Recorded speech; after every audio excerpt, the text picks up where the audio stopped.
চাকরির আশায় বিদেশ গিয়ে না খেয়ে মারা গেলেন গাইবান্ধার যুবক। বাবা মা ও স্বজনদের আহাজারি যেন থামছেই না।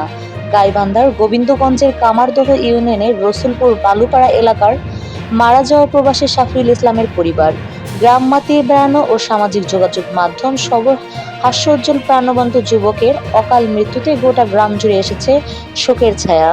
জানা যায়, দিনমজুর বাবার দরিদ্র পরিবারে বেড়ে ওঠা যুবক শাফিউল ইসলাম পরিবারের সচ্ছলতার জন্য গত বছরের ১লা মে প্রবাসী কল্যাণ ব্যাংক থেকে ২,৫০,০০০ টাকা ঋণ ও স্থায়ীভাবে ১,০০,০০০ টাকা সুদের উপর টাকা নিয়ে স্থানীয় এক দালালের মাধ্যমে সৌদি আরব পাড়ি জমান তিনি। কিন্তু সৌদি আরব গিয়ে চাকরি না পেয়ে হতাশায় পড়েন শাফিউল। বৈধ কাগজপত্র না থাকায় বিভিন্ন জায়গায় চাকরির চেষ্টা করেও ব্যর্থ হন তিনি।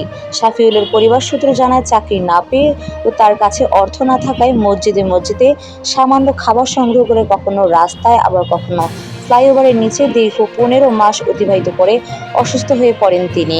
গত ২৮ জুলাই সৌদি আরবের একটি হাসপাতালের গেটে চিকিৎসা ও খাবারের অভাবে মারা যান শাফিউল।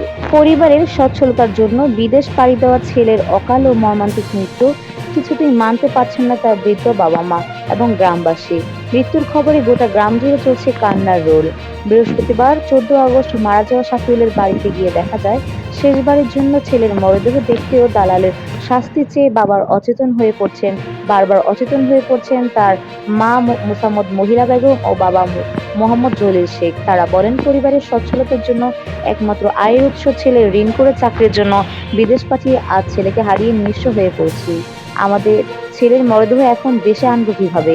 স্থানীয়রা জানান, একই গ্রামের প্রবাস ফেরত মিস্টারের মাধ্যমে গত বছরের মে মাসে একসঙ্গে বিদেশ যান শাফিউল ও রনি নামের দুই যুবক। সঠিক কাগজপত্র না থাকায় চাকরি না পেয়ে অর্থ ও খাবারের অভাবে তাদের দুজনের মধ্যে শাফিউল মারা যান ও রনির অবস্থা একইভাবে মানবতার জীবনযাপন করছে। তাদের এমন অবস্থার বিষয়ে মিস্টারের সঙ্গে একাধিকবার যোগাযোগ করলেও কোনো সুরাহা করেননি তিনি। উল্টো তাদের দিয়েছেন হুমকি। দরিদ্র পরিবারটি অর্থভাবে এখন শাফিউলের মরদেহ দেশে আনতে পারছেন না।